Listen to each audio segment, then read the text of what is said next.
인사할까요? 메리 크리스마스. 여러분 성탄절이 다가왔습니다. 이 성탄의 기쁨과 은혜가 여러분과 같이 나누어지기를 축복합니다.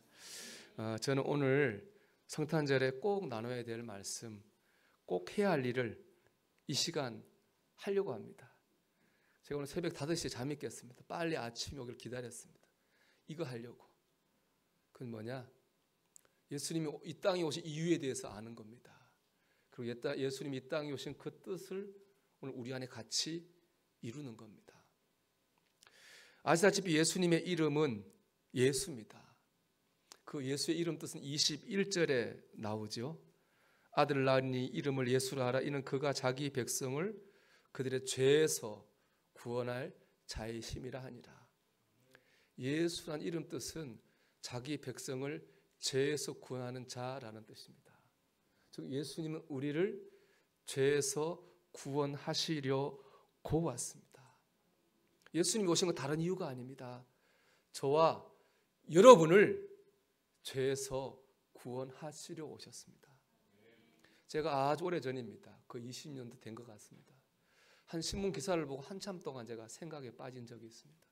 그 신문 기사는 조선일보였던 것 같은데 부산에서 한 사람이 죽었습니다. 이 사람이 얼마나 대단한지 그 사람 장례식 때문에 부산 시내 꽃이 다 동이 났다는 그런 기사였습니다.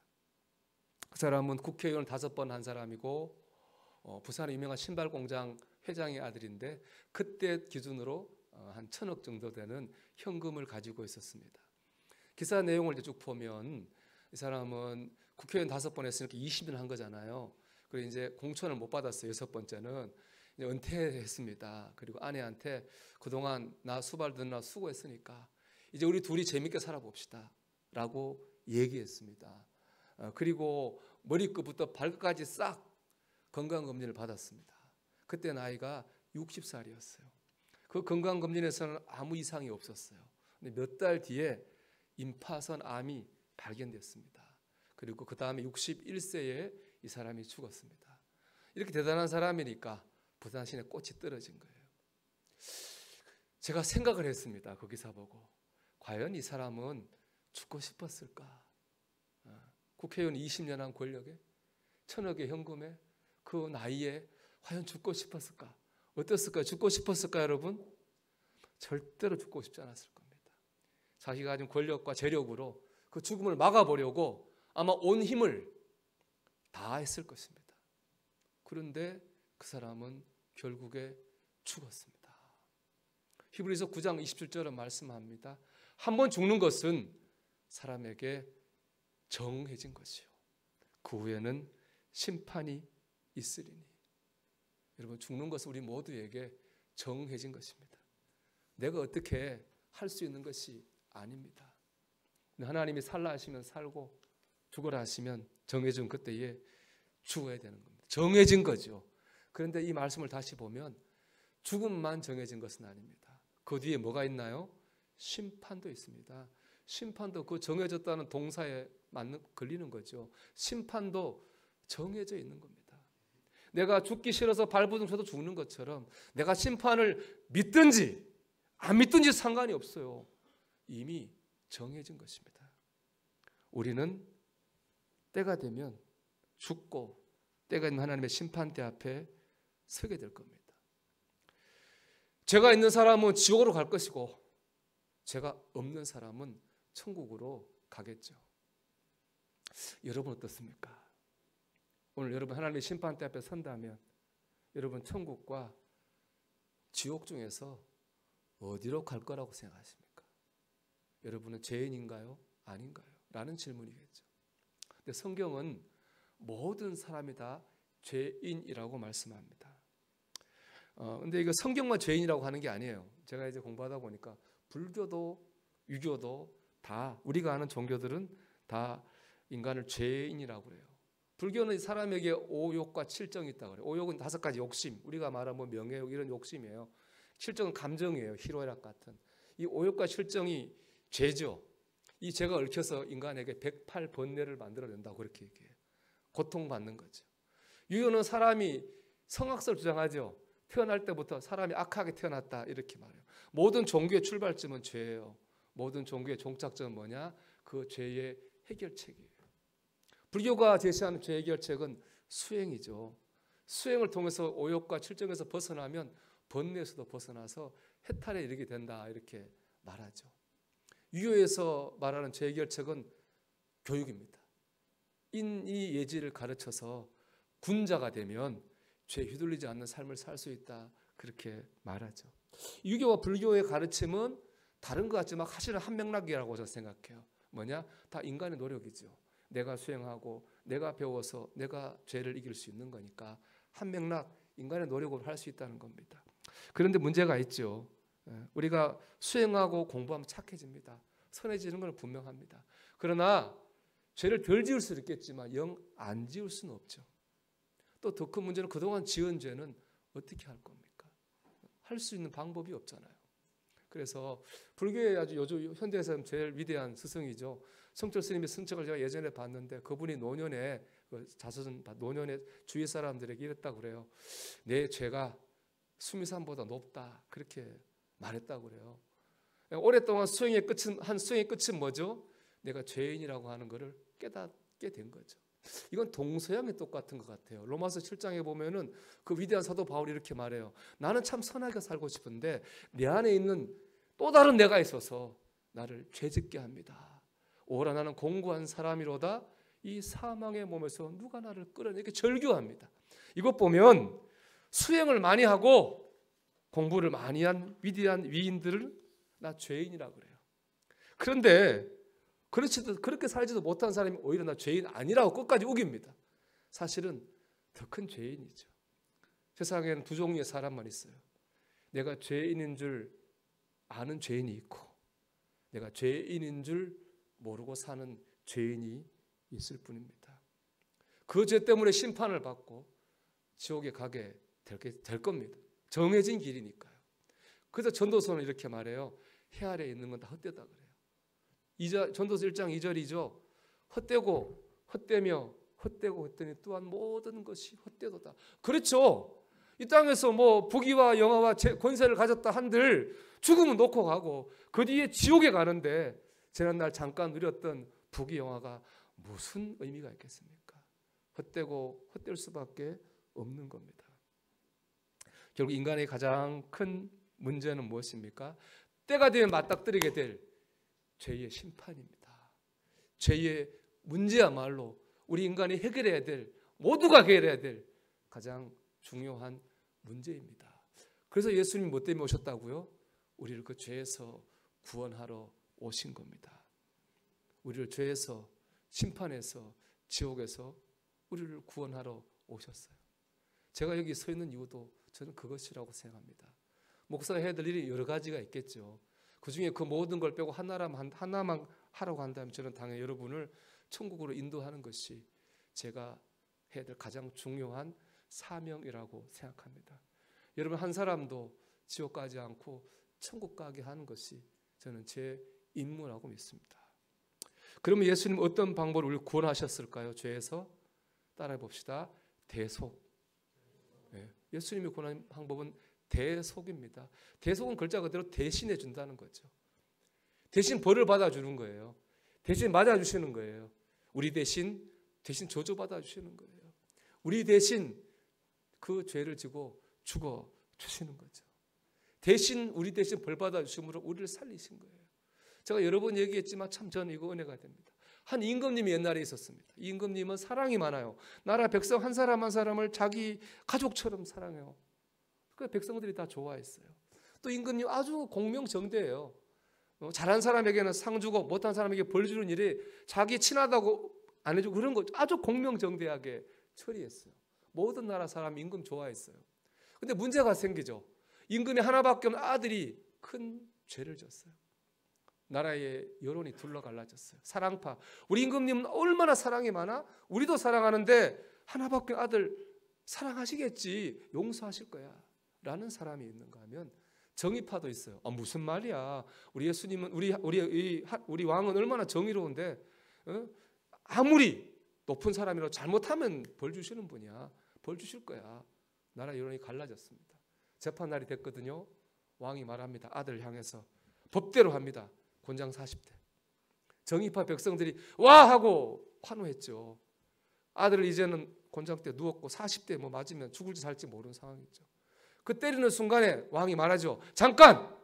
하고 왕의 옷을 벗고 왕이 그 아들 위에, 왕이 아니라 아버지가 돼가지고 아들 위에 누워요. 아들이 맞아야 할 40대를 다 맞아요. 아들이 살았어요? 죽었어요? 아들 살았어요. 왜 살았어요? 아버지가 맞아줬으니까. 여러분 그렇습니다. 그냥 아들을 자기 아들하고 막 용서하면 정의롭지 않죠. 교회 안 다니는 사람 얘기하잖아요. 교회 다닌다고 천국 가? 죄가 없어서 말이 돼? 말이 안 되죠. 대속연애를 알지 못하면 교회 다니는 것만으로 천국 간다 하는 것은 말이 안 되는 거죠. 예수님께서 우리가 지은 죄의 대가 받아야 될 벌을 대신 받아주셨습니다. 그래서 우리를 살려주셨습니다. 우리를 구원해 주셨죠. 여러분, 그래서 대속의 다른 말은 뭐냐? 사랑입니다. 사랑하지 않는데 어떻게 대신 맞아줄 수 있어요? 사랑하지 않는데 어떻게 죽어줄 수 있어요? 사랑하니까 맞아주고 사랑하니까 죽어주는 겁니다. 사랑하는 여러분, 주님께서 저와 여러분을 사랑하십니다. 사랑하셔서 대신 우리가 받아야 될 벌을 받고 죽어주셨습니다. 우리를 죄에서 구원해 주셨습니다. 성경은 이 사랑을 뭐라고 하나요? 은혜라고 합니다. 은혜.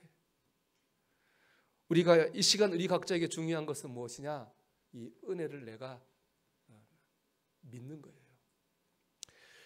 에베소 2장 8절 이렇게 말씀합니다. 너희는 그 은혜에 의하여 믿음으로 말미암아 구원을 받았으니. 은혜, 믿음, 구원, 이게 기독교의 전부입니다. 이 대속의 사랑인 은혜를 내가 믿을 때 우리는 구원을 받게 됩니다. 믿어야 되겠죠. 이 믿는다는 말은 다른 말로 하면요, 나의 구원자로 오신 예수님을 내 마음에 영접한다는 말이기도 합니다. 요한복음 1장 11절에 주님께서 이렇게 말씀하셨어요. 같이 읽어볼게요. 영접하는 자, 곧 그 이름을 믿는 자들에게는 하나님의 자녀가 되는 권세를 주셨으니 아멘. 영접하는 자와 그 이름을 믿는 자는 동격입니다. 우리가 예수님을 믿는다고 하는 것은 무엇입니까? 예수님을 구원자로 내 마음에 영접하는 겁니다. 여러분, 영접하는 게 뭔지 아시죠? 문 열고 들어오세요 하고 맞이하는 것을 영접이라고 하지 않습니까? 우리가 예수님을 나의 구원자로 내 마음에 맞이하게 될 때에 우리는 구원을 얻게 될 것입니다. 요한계시록 3장 2절 이렇게 말씀합니다. 같이 읽어볼게요. 볼지어다 내가 문 밖에서 두드리노니 누군지 내 음성을 듣고 문을 열면 내가 그에게로 들어가 그로 더불어 먹고 그는 나로 더불어 먹으리라. 아멘. 주님 문을 두드리시는 거예요. 저는 교회를 어떻게 나간지 아세요? 뭐 여러분 나 간증했지만은 내 친구들이 교회 가면 여자가 많다 해서 갔어요. 여자친구 사귀어 보려고. 그거는 뭐 세상적이지만 그건 주님이 내 말을 두드리시는 거라고 생각해요. 어떤 사람은 아파서 교회 나갔어요. 어떤 사람은 사업에 망해서 교회 나갔어요. 어떤 사람은 부모 때문에 마지못해 끌려 나갔어요. 그건 다 눈에 보이는 거예요. 하지만 영적으로는 뭐예요? 주님이 마음을 두드리신 거라고요. 그걸 믿고 주님을 내 마음에 들어오세요 할 때 주님 어떻게 하십니까? 내가 그에게로 들어가라고 하셨어요. 그 두드림이 무엇이 되었든지 간에 그것을 주님의 음성으로 믿고 내가 주님을 영접할 때에 주님이 우리 안에 들어오십니다. 여러분에게 질문합니다. 이미 구원의 믿음을 갖고 계신 분들도 다시 확인하는 마음으로 대답해 주시기 바랍니다. 구원의 확신은 점검되어야 되거든요. 여러분 예수님을 믿고 죄에서 용서받고 구원받기를 원하십니까? 지옥의 심판과 저주에서 벗어나서 구원받기를 원하십니까? 이제 주님을 여러분의 마음의 문을 열고 여러분 마음 안으로 영접하시기 바랍니다. 어떻게 영접하나요? 말하는 거죠. 주님 들어달라고. 주님 하나님과 말하는 게 뭘까요? 기도입니다. 기도는 하나님과의 대화이기 때문에 그렇습니다. 우리는 이 시간 기도로 주님을 내 마음에 모셔 드릴 수 있습니다. 제가 이 시간 주님을 내 안에 모시는 영적 기도문을 읽으려고 합니다. 여러분은 진지하고 간절한 마음으로 주님께서 내 마음에 들어가시기를 원하는 마음으로 이 기도를 따라해 주시면 좋겠습니다. 제가 하겠습니다. 예수님, 십자가에서 죽으심으로 내 죄값을 담당해 주시니 감사합니다. 지금 나는 내 마음의 문을 열고 예수님을 나의 구주, 나의 하나님으로 영접합니다. 나의 죄를 용서하시고 영생을 주심을 감사합니다. 나를 다스려 주시고 나를 주님이 원하시는 사람으로 만들어 주옵소서. 예수님의 이름으로 기도합니다. 아멘. 우리가 이 시간 주님께서 내 마음의 문에 들어와 달라고 우리 마음을 다해 기도드렸습니다. 여러분에게 질문합니다. 여러분, 예수님은 지금 어디에 계십니까? 어디에 계실까요? 성경 볼까요? 계시록 3장 1절 다시 읽어봅니다. 볼지어다 내가 문 밖에 서서 두드리노니 우리 내 음성을 듣고 문을 열면 내가 그에게로 들어가 그와 더불어 먹고 그는 나와 더불어 먹으리라. 아멘. 여러분, 주님은 지금 어디에 계신가요? 우리의 마음에 계신 줄 믿습니다. 이건 내 마음가짐이 아닙니다. 제가 여러분이 간증한 바가 있습니다. 저는 어릴 때 몸이 많이 아파서 저희 어머니는 불교를 믿었기 때문에 양어머니를 정해줬습니다. 제 양어머니는 우리 동네에서 제일 유명한 무당이었습니다. 용한 무당이었어요. 그래서 늘 저는 구상을 많이 받습니다. 구세 클라이막스는 신이 그 무당에 들어오는 겁니다. 칼을 던지든 대나무를 흔들든 신이 들어오면, 애기 신이 들어오면 무당이 애기 목소리 내고요, 남자 들어오면 남자 목소리, 그렇습니다. 그게 접신이죠. 저는 그렇게 이 말씀을 이해합니다. 우리가 예수님이 모신다고 하는 거, 내 마음속에 계시겠지, 관념 아니라고 나는 믿습니다. 실제입니다. 영 중의 영이고 신 중의 신인 예수의 영이 내 안으로 들어오신 것입니다. 그 예수 믿는 사람 가면 굿이 안 되고 그런 세상 그런 무속적인 것이 파괴되는 것이죠. 우리 안에 주님이 계십니다. 다시 묻겠습니다. 여러분, 구원받은 사람인가요? 우리 하나님 말씀 읽어보겠습니다. 요한일서 5장 11절 12절입니다. 또 증거는 이것이니 하나님이 우리에게 영생을 주신 것과 이 생명이 그의 아들 안에 있는 그것이니라. 아들이 있는 자에게는 생명이 있고 하나님의 아들이 없는 자에게는 생명이 없느니라. 아멘. 하나님께서 영생을 그 아들 예수님 안에 주셨습니다. 예수님의 아들이 안에 있는 사람에게는 영생이 있습니다. 예수님의 아들이 없는 사람에게는 영생이 없습니다. 예수님의 아들이 있는 사람은 구원을 받습니다. 없는 사람은 심판을 받게 될 것입니다. 여러분, 우리는 구원을 받은 사람인가요? 그렇습니다. 이미 우리 안에 예수님이 계시기 때문입니다. 여러분, 권면합니다. 감정의 문제가 아닙니다. 성경은 감정의 책이 아니에요. 신앙은 감정이 아닙니다. 신앙은 하나님과 하나님의 말씀을 믿는 것입니다. 이 시간 내가 아무 느낌이 있고 없고 그건 중요하지 않습니다. 하나님께서 말씀을 따라 우리를 구원하시는, 우린 그 길로 왔기 때문에 하나님의 약속의 말씀을 따라 우리는 구원을 받았습니다. 이것이 주님이 우리에게 오신 이유입니다. 우리를 죄에서 구원하시기 위해. 이 시간 주님의 뜻이 저와 여러분 안에서 이루어진 줄로 믿습니다. 여러분, 이제 구원받은 백성으로 사시기를 축복합니다. 그래서 이렇게 꼭 권면하고 싶은 게 있습니다. 질문해 볼게요, 여러분. 구원받은 우리는 죄인인가요? 의인인가요? 여러분, 우리는 여전히 죄인입니다. 오해하지 마십시오. 우리가 예수님을 믿음으로 의인이 된 게 아니에요. 우리 여전히 죄인입니다. 주님께서 내가 지은 벌을 대신 받아주심으로 우리가 그 벌을 받지 않을 뿐입니다. 예수님 때문에 우리가 의인이라고 하나님으로부터 인정을 받은 것이지 우리가 의인 된 것은 아닙니다. 성경은, 교리는 우리가 이것을 칭의, 의롭다, 인정을 받았다 이렇게 말합니다. 저는 꼭 이 생각, 꼭 이거 우리가 붙잡았으면 좋은 게 있습니다. 내가 죄인이라는 끈을 놓지 않고 살았으면 좋겠습니다. 이 말은 죄책감에 눌려 살라는 말은 절대로 아니에요. 왜냐, 이제 이 죄는 그전처럼 우리를 지옥 가게 하는 죄가 아니잖아요. 이 죄는 우리를 어떻게 하지 못한, 우리는 구원받은 죄인이기 때문에 어떻게 하지는 못하죠. 단 내가 죄인이고 주님이 날 대신에 죽으셨다는 그 은혜는 놓치지 말고 살아야 되겠다는 뜻입니다. 예전에 영화를 하나 본 적이 있습니다. 밀양이라는 영화인데요. 거기 보면은 한 여인이 아이가 하나 있는데 유괴를 당해요. 유괴범한테 죽어요. 엄마가 미치겠죠. 그 괴로움을 예수님을 믿게 돼요. 그 통해서 예수 믿으면서 극복해요. 어디까지 극복하냐? 자기 죽은 유괴범을 용서한 다에 극복해요. 그 용서하려고 이제 교도소로 면회 갔어요. 근데 여기 반전이 일어나요. 그 범인이 교도소에서 예수를 믿은 거예요. 그 면회 온 애 엄마한테 얘기해요. 나는 예수 믿고 용서받았다는 거예요. 죄인이 아니라는 거예요. 당신한테 용서받을 필요가 없다는 거예요. 여러분, 그 사람, 그 유괴범 죄인 아닙니까? 그런 말 할 수 있습니까? 물론 영화고 극단적인 예입니다. 하지만 여기는 우리를 향한 중요한 교훈이 있습니다. 내가 죄인이라는 사실을 잊어서는 안 됩니다. 교만해서는 안 됩니다. 저 자신에게도 이건 하는 말이고 꼭 나누고 싶어요.